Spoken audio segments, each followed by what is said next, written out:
주일 새벽 예배해 주신 하나님의 말씀은 구약 성경 예레미야 2장 13절 한 절의 말씀입니다. 저와 여러분이 이 한 절의 말씀을 다 같이 우리 합독으로 읽도록 하겠습니다. 예레미야 2장 13절입니다.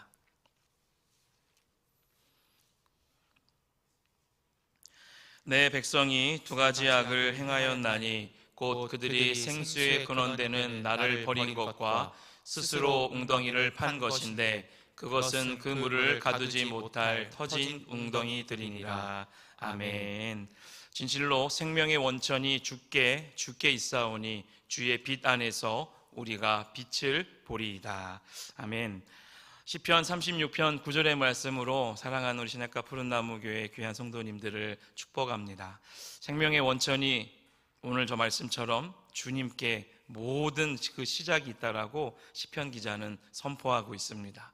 주의 거룩한 빛 안에서 우리가 빛을 볼 때에 정말 주님께서 주시는 참된 은혜의 평강의 그 모든 걸음 속에 하나님의 운행하심과 함께하심이 저와 여러분 가운데 날마다 더하기를 주님의 이름으로 축원드립니다. 아멘. 거룩한 빛이 날마다 흘러가는 것을 여러분 눈으로 보고 계십니까? 사랑하는 성도 여러분, 저는 오늘 설교를 시작하면서 여러분에게 질문 한 가지를 드리고 싶습니다. 여러분의 영혼은 지금 무엇으로 타는 목마름을 채우고 있습니까? 네, 답을 하셨습니까? 네. 이것은 단순한 질문이 아니라 매일매일 우리에게 던져야 되는 질문입니다. 이것이 우리 인생의 방향을 결정짓는 가장 근본적인 질문이기 때문입니다. 오늘 이 새벽 우리가 함께 묵상할 예레미야의 2장 23절 말씀, 한 절의 말씀이지만 구약 성경에서 어떻게 보면 강력하고 아름다운 비유 하나를 담고 있는 구절입니다. 하나님께서는요, 자기 자신을 생명의 생수의 근원이다라고 이렇게 소개하십니다. 스스로가 내가 어디의 근원이요? 생수의 근원이라고 말씀하십니다. 이스라엘 백성의 비극적인 선택을 그러면서 직접 고발하고 계십니다. 이스라엘의 백성이 왜 이렇게 비극적인 일까지 겪어가며 하나님이 스스로를 나타내시며 스스로를 생명의 근원이라고 선포하고 계실까라는 생각을 해보게 됩니다. 3000년 전에 정말 고대 이스라엘에게 주어진 이 예언의 말씀이 오늘 변함없이 우리에게 읽혀지고 또 오늘 이 새벽 우리가 읽고 있는 이유는 간단합니다. 인간의 영혼은 쉽게 변하지 않기 때문입니다. 예레미야 시대의 이스라엘 백성들이 범했던 동일한 죄를 우리도 매일같이 각자의 자리에서 범하고 있기 때문입니다. 하나님을 버리고 다른 곳으로 가는 그 모습이, 또 다른 곳에 가서 내 목마름을 채우려는 그 어리석음은 인류 역사 전체를 관통하는 보편적인 비극의 장면입니다. 저는 오늘 이 한 구절을 통해서 복음의 핵심을 전하고자 합니다. 우리의 문제가 무엇일까? 또 우리는 왜 이렇게 목마를까?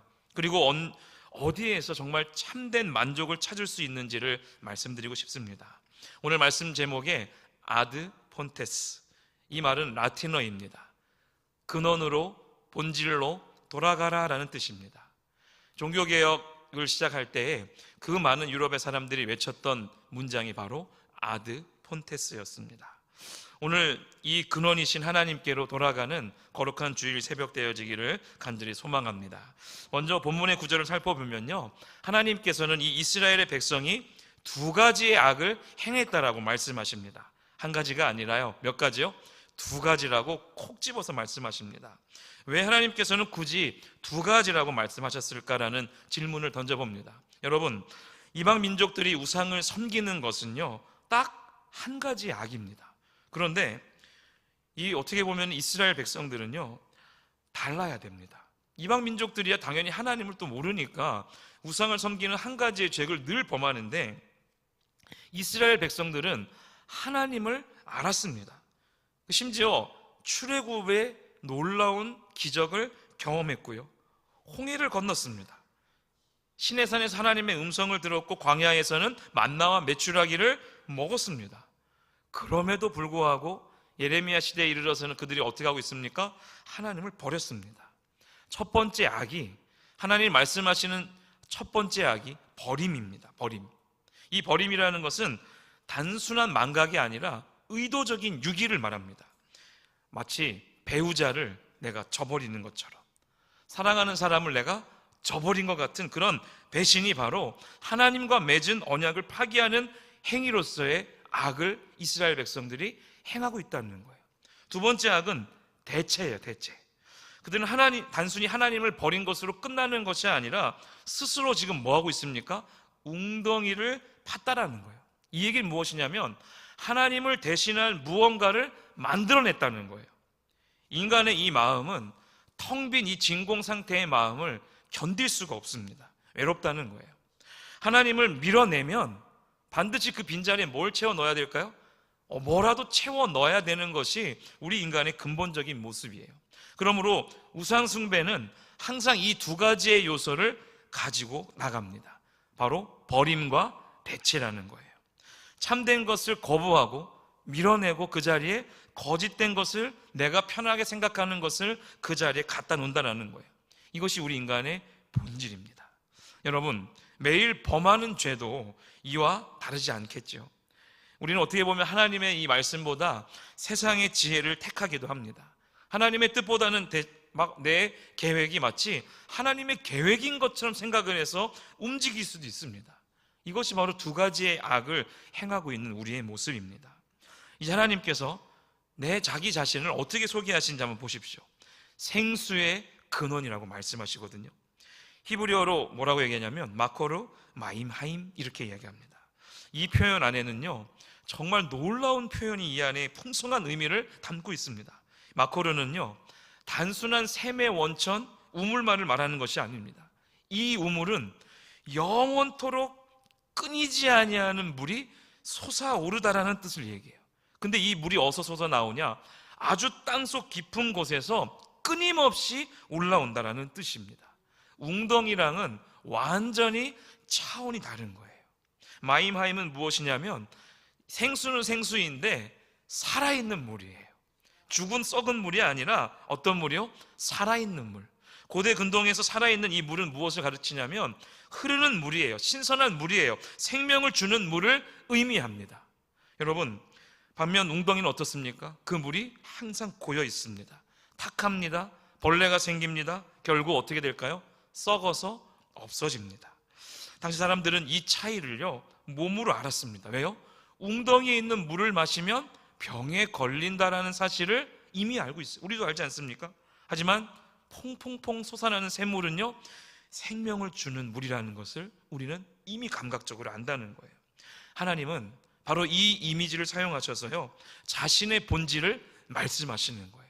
즉 하나님은 마르지 않는 분이시라는 거예요. 무한한 생명이 우리 하나님께 있기 때문에 제가 아까 서두에 시편 36편 9절의 말씀으로 여러분을 축복했는데 진실로 생명의 원천이 어디 있다? 주께 있사오니예요. 하나님은 모든 생명의 근원이십니다. 모든 선한 것의 출처이시고요 모든 만족의 원천이십니다. 여러분 다시 한번 질문을 드리겠습니다. 우리 인생에 그럼 필요한 것은 무엇일까요? 사랑입니까? 네, 하나님의 사랑 맞습니다. 평안입니까? 네, 하나님의 평강의 은혜가 우리 가운데 있습니다. 기쁨입니까? 하나님 앞에는 충만한 기쁨이 있습니다. 지혜일까요? 네, 하나님의 그 지혜의 근원이신 그 분께 말씀의 자리로 우리가 나아가야 된다는 거예요. 우리에게 필요한 모든 것이요 지금 하나님 안에 있습니다. 그리고 마르지 않고요 끊임없이 솟아나오는데 이것이 바로 우리의 하나님이시라는 거예요. 그렇다면 왜 자꾸 우리는 이 생명의 근원이신 하나님을 자꾸 버리고 우리의 시야를 다른 데로 돌릴까라는 것입니다. 그러니까 이런 거 표현하면 좀 그럴 수도 있지만 우리는 무한한 보화를 두고요 세상 속에 눈을 향하는 순간 쓰레기통을 뒤지고 있는 거지와도 같다라는 거예요. 이것이 바로요 죄의 비합리성입니다. 죄는 논리적이지 않고요 죄는 어리석음 그 자체입니다. 오늘 예레미야 2장 13절에 이스라엘이요 스스로 그 웅덩이를 뭐 했다고 얘기합니까? 스스로 팠대요. 누가 시킨 것이 아니라 스스로 팠대요. 근데 이 스스로 파다라는 의미가요 바위를 쪼아 땀을 흘리며 힘들게 노동하다라는 뜻을 이 안에 담고 있습니다.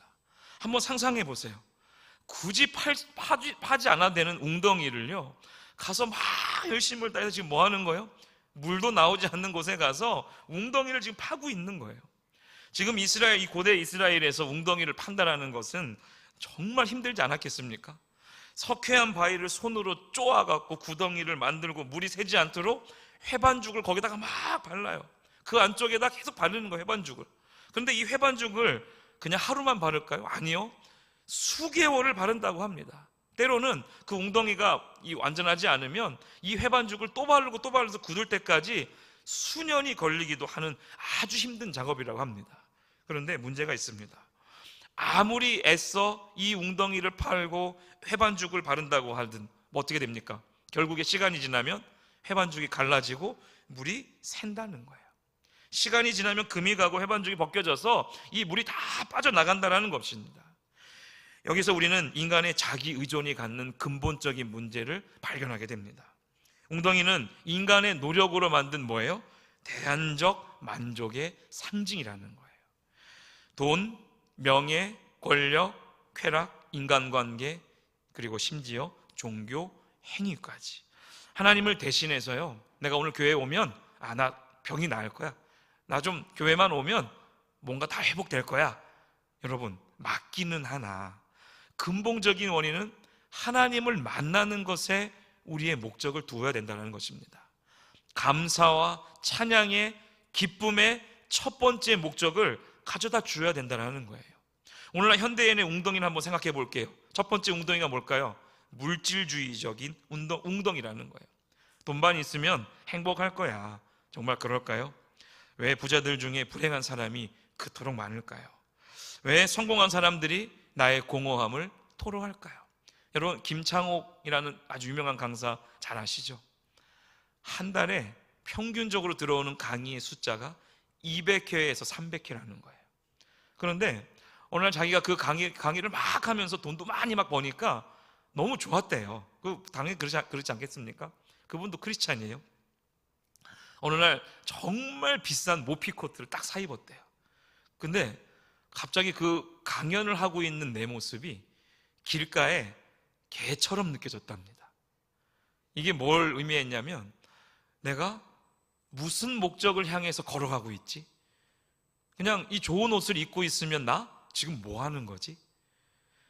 그리고 이제 그 수많은 강연들을 내가 받아들였다가 지금은 이제 고르기 시작했다는 거예요. 이제 누구를 위해서? 내가 살려고. 근데 또 이런 걱정이 든다는 거예요. 야, 김창옥 배가 불렀어. 스타 강사가 되니까 우리가 돈을 아무리 준다 그래도 안 와. 강연을 골라서 간다는 거야. 이런 말들이 그를 뭐 하는 거예요? 또 괴롭히기 시작한다는 거예요. 근본이신 하나님을 내가 만나서 기쁨을 회복하고 감사를 회복하고 주어진 그 상황 속에서 내가 열심을 다해 살아가는 이 목적이 하나님이 아니라 내 순간에 어려웠던 물질들을 채워가고 또 먹고 싶은 것들을 많이 먹고 사고 싶은 것들을 많이 사고 했던 그 모습들이 이제는 다 헛으로 보여졌다라는 것을 그가 그 자리에서 깨달은 거예요. 즉 공허함을 토로하기 시작한 거예요. 솔로몬도 어떻게 보면 부유한 사람 중에 사람이었어요. 그런데 말년의 전도서에서 뭐라고 외칩니까? 헛되고 헛되며 헛되고 헛되니 모든 것이 헛되도다. 물질에 대한 헛됨을요, 솔로몬은 전도서 서두에 고백합니다. 즉 터진 웅덩이라는 거예요. 두 번째 웅덩이를 생각해 볼까요? 관계의 웅덩이예요. 옆에 있는 이 사람만 있으면, 힘 있는 이 사람만 있으면 나는 성공할 거야. 아니, 너무 행복할 거야. 사람들이 결혼하면, 정말 연인이 생기면, 친구가 많아지면 만족할 거라고 생각을 합니다. 그러나 어떤 인간도요, 여러분의 영혼의 궁극적인 그 갈증을 채워줄 수 없습니다.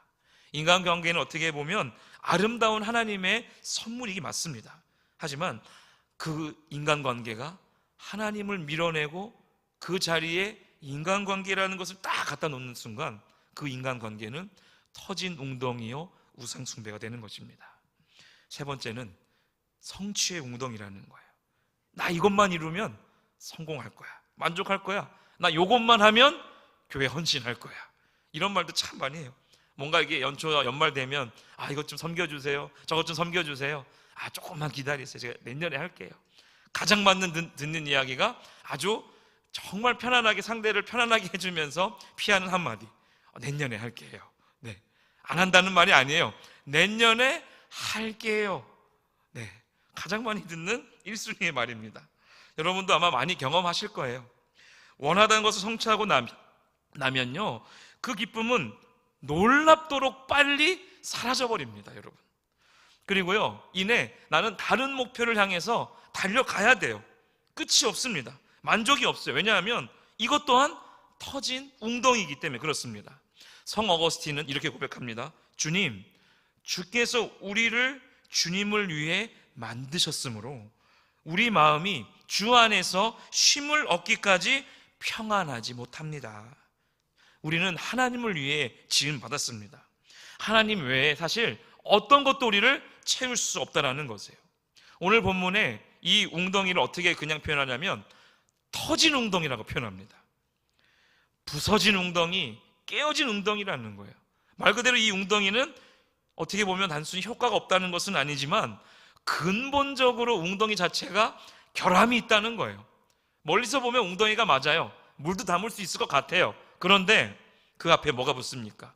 깨어진 웅덩이라는 거예요. 여러분, 터진 웅덩이의 가장 비극적인 점이 무엇인지 아십니까? 물을 부어도요 결국엔 가둘 수 없다는 거예요. 아무리 힘들게 파고 아무리 정성껏 파도요 물은 빠져나가요. 노력이 헛되다라는 것입니다. 그리고 이 수고가 물거품이 되고 말았다는 것입니다. 이것이 바로 하나님이 없는 우리의 인생의 모습입니다. 열심히 삽니다. 노력합니다. 성취합니다. 그러나 채워지지가 않아요. 시간이 지나면 자꾸 텅 비어서 자꾸 다른 갈망함들을 내 안에 막 채우기 시작합니다. 왜요? 웅덩이가 그냥 웅덩이가 아니라 터진 웅덩이이기 때문이에요.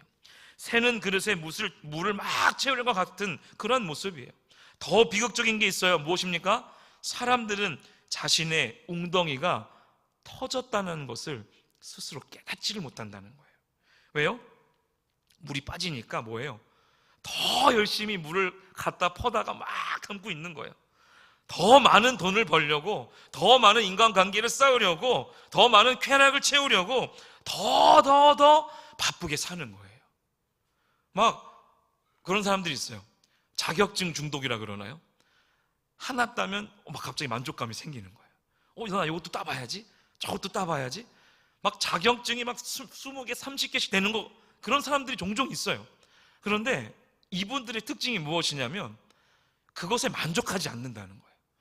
하나를 성취하니까 재밌거든요. 자격증이 하나 둘도 막 쌓여가니까 내 스스로 내가 뭔가 된 것 같다는 거예요. 이게 무엇이냐면 조심하셔야 됩니다. 이걸 내가 활용해서 세상 속에서 그 빛을 내면서 막 열심히 살아가고 물질을 얻고 그 물질로 주님께 영광 돌리고 막 살아가면 좋은데 그 20개의 자격증을 가지고요 하나도 제대로 하는 사람이 없다는 거예요. 오히려 자꾸 옮겨가요, 직장을. 이거 했으니까 이 자격증이 있긴 한데 이건 좀 약하다. 내가 요 다른 자격증 갖고 다른 걸 한번 취직을 해봐야겠다. 보세요. 수많은 시간들이 반복돼서 만족감을 얻지 못하고요 결국에 또 다른 자격증 공부를 하면서 시간들을 자꾸 허비한다는 거예요. 더해요. 칼빈은요 오늘 예레미야 2장 13절을 이렇게 주석합니다. 하나님의 선하심은 우리를 모든 면에서 충분히 만족시키기에 넉넉한데 우리 인간은 그것을 경멸할 때 어떻게 됩니까? 우리의 배은망덕함과 악함이 얼마나 큽니까? 라고 질문합니다. 여러분, 생수의 근원을 버리고 터져버린 웅덩이를 파는 것은요 배은망덕이라고 지금 칼빈이 표현합니다. 즉 어리석음의 극치라고 말하고 있는 것입니다. 사랑하는 성도 여러분, 지금 어떤 웅덩이를 지금 막 파고 계십니까? 또 때로는 우리의 영혼의 이 목마름을 무엇으로 채우려고 하십니까? 그 터진 웅덩이가 정말 내 안에 있진 않은가? 오늘 이 말씀을 보며 정말 철두철미하게 나를 보셔야 됩니다. 그런데 참 감사한 것은요 이렇게 하나님이 우리에게 놀라운 이 두 가지 비극과 악을 얘기하시지만 또 다른 복음의 소식도 전하고 하십니다. 하나님은 우리를요 정죄는 하시지만, 그죠? 막 정죄는 하시지만 떠나지 않으셨어요. 정말 놀랍지 않습니까? 왜요? 떠나지 않으시고요, 우리에게 참된 생수를 주시기 위해서 예수 그리스도를 이 땅에 보내주셨다는 거예요. 요한복음 4장 말씀을 보면 예수님께서 사마리아의 이 수가성에 이르러서 한 여인을 만나죠. 그리고 이 여인은 상황이 어떻습니까? 5 남편을 거쳤어요. 심지어 지금 이 여인이 함께 살고 있는 남자도 남편도 아니었어요. 그녀는 관계의 웅덩이를 뭐 한 거예요? 계속 파나간 거예요. 다른 남자를 만나면 내 안에 만족감과 평안함이 오겠지? 그러면서 뭐 하고 있는 거예요? 이 여인은 이 수가성에서 정말 다른 웅덩이를, 관계의 웅덩이를 파면서 또 파는 거예요. 그런데 채워지지가 않아요. 정오의 뜨거운 햇살을 그 아래 나와갖고요, 다른 사람들의 눈은 또 부끄러운 거예요. 나와서 우물가에 와서요, 물을 딱 퍼는데 그때 또 누가 계십니까? 우리 예수님이 그 안에 계시면서 요한복음 4장 13절 14절 말씀 우리 다 같이 한번 읽어보겠습니다. 시작. 예수께서 대답하여 이르시되 이 물을 마시는 자마다 다시 목마르려니와 내가 주는 물을 마시는 자는 영원히 목마르지 아니하리니 내가 주는 물은 그 속에서 영생하도록 솟아나는 샘물이 되리라. 아멘. 여러분, 이 말씀을 주목하셔야 됩니다. 예수님은 자신을 생수를 주는 분이라고 소개하셨어요. 살아있는 물이라고 고백하시는 거예요. 여러분 보십시오. 아까 우리 어디 읽었습니까? 예레미야 2장 13절의 말씀이 딱 떠오르지 않습니까? 같은 의미예요. 마임하임. 구약에서 우리 만군의 여호와 하나님이 스스로를 생수의 근원이라고 얘기하신 것처럼 지금 요한복음 4장 13절에 14절에 우리 예수님이 지금 또 한 번 뭐예요? 내가 솟아나는 샘물이라고 지금 예레미야 2장 13절의 말씀과 딱 맞아 떨어지고 있습니다. 즉 예수님께서 자신을 하나님과 같은 분이라고 동일시하며 소개하는 장면이에요. 성부, 성자, 성령, 삼위의 하나님이 한 분이시라는 것을 우리 예수님이 지금 뭐 하시는 거예요? 소개하셨다는 거예요. 여러분, 요한복음 7장은 더 놀라운 장면이 펼쳐져요. 자, 요한복음 7장 37절 38절 말씀 우리 한 번만 더 읽겠습니다. 시작. 명절 끝날 곧 큰 날에 예수께서 서서 외쳐 이르시되 누구든지 목마른 것은 내게로 와서 마시라. 나를 믿는 자는 성경의 이름과 같이 그 배에서 생수의 강이 흘러 나오리라 하시니. 아멘. 야, 요한은 이것이 성령을 가리킨다라고 39절에 해석합니다. 예수 그리스도를 믿는 자 안에서 지금 누가 거합니까? 성령께서 내 안에 거주하시며 내주하시며 이 성령이 바로 마르지 않는 생수가 되신다는 겁니다. 여러분, 구약과 이 신약의 말씀이 성부, 성자, 성령의 삼위일체의 놀라운 사실을요, 우리 예수님은 지금 요한복음에서 너무도 강력하게 선포하고 계시는 것입니다. 왜 예수님만이 우리에게 생수를 주실 수 있습니까? 단순히 우리를 위로하시기 때문이 절대 아닙니다. 우리의 죄값을요 치르셨기 때문에 이 생수를 우리에게 주실 수 있는 거예요. 우리가 하나님을 버린 죄, 그 반역의 대가는 죽음이었습니다. 하나님의 공의는 죄에 대한 형벌을 요구합니다.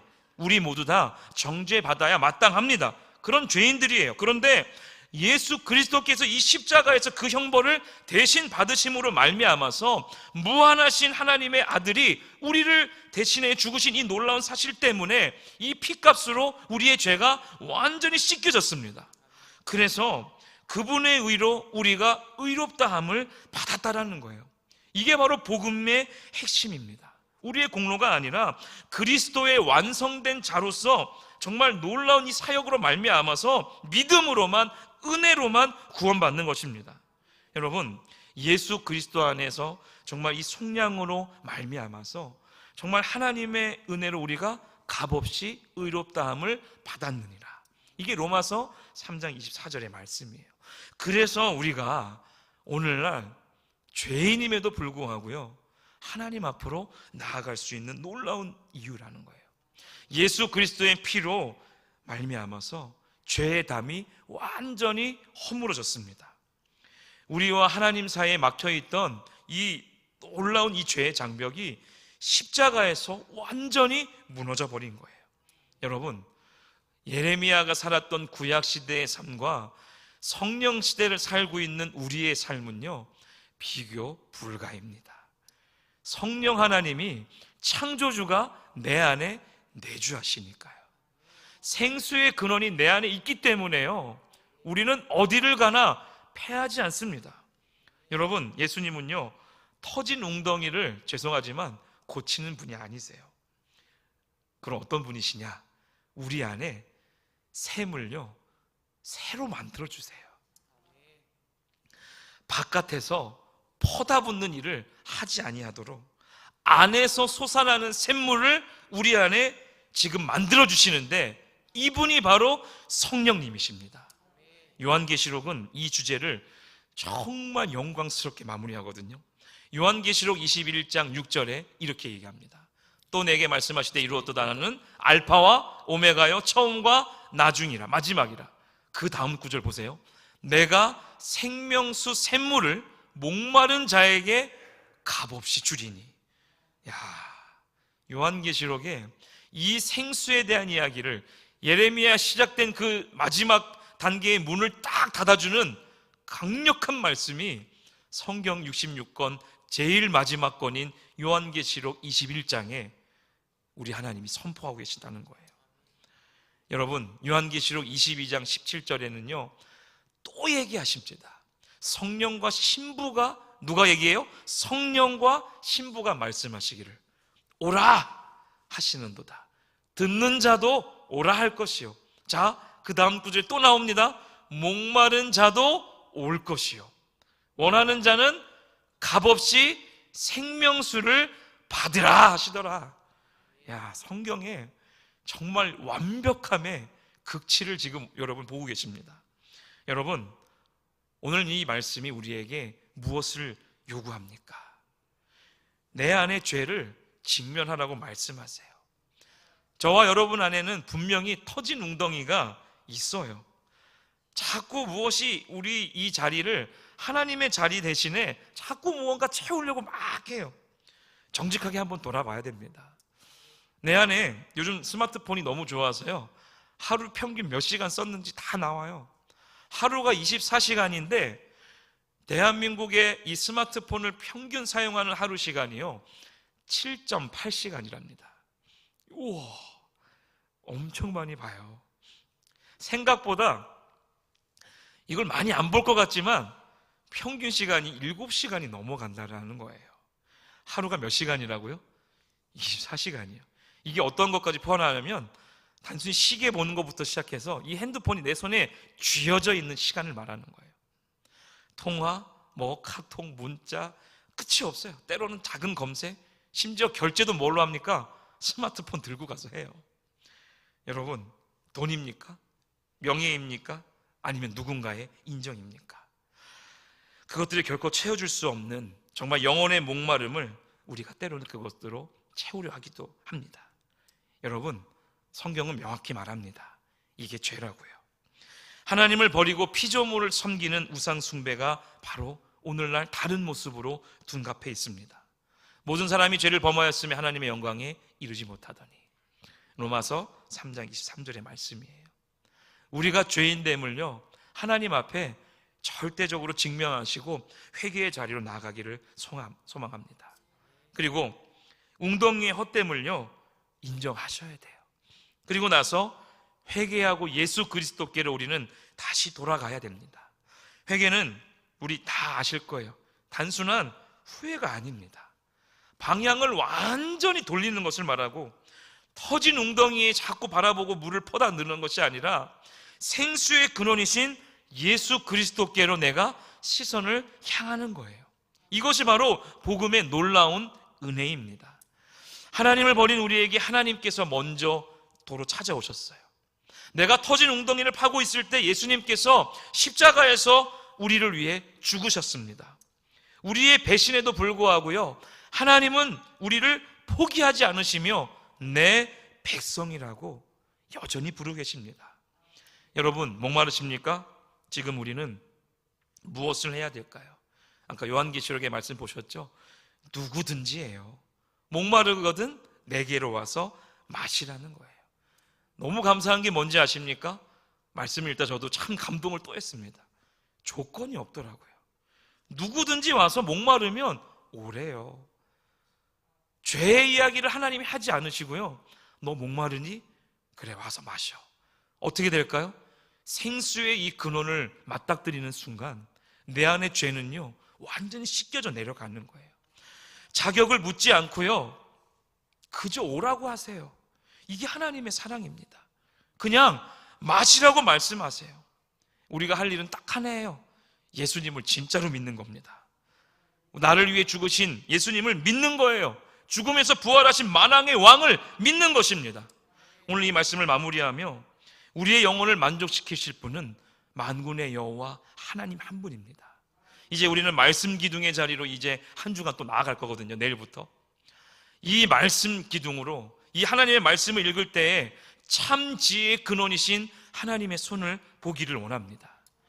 예수 그리스도의 십자가의 놀라운 이 사랑을 통해서 우리가 다시 하나님께 나아갈 수 있음을 다시 한번 내 마음에 새기며 정말 예수님 안에서의 참 만족으로 인하여서 아드폰테스, 근원으로 본질로 돌아가라. 터진 웅덩이를 버리고 생수의 근원이신 하나님께로 모두 나아가는 저와 여러분 되기를 주님의 이름으로 축원드립니다. 우리 시간 함께 기도하겠습니다. 오늘 이 말씀을 통해 우리의 죄를 보여주셔서 감사합니다라고, 우리가 얼마나 많은 터진 웅덩이를 파며 살았는지를 깨닫게 하시고 우리의 어리석음을 용서하시고 이제 헛된 것들을 내려놓고 생수의 근원이신 주님께로 돌아가게 하여 주옵소서라고, 보혈의 능력이 우리의 죄를 씻게 하시고 하나님과 화목하게 하신 그 은혜에 감사의 기도로 나아가기를 원합니다.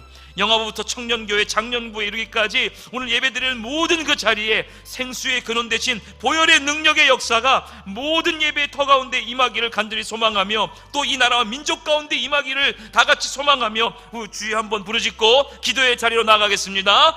주여!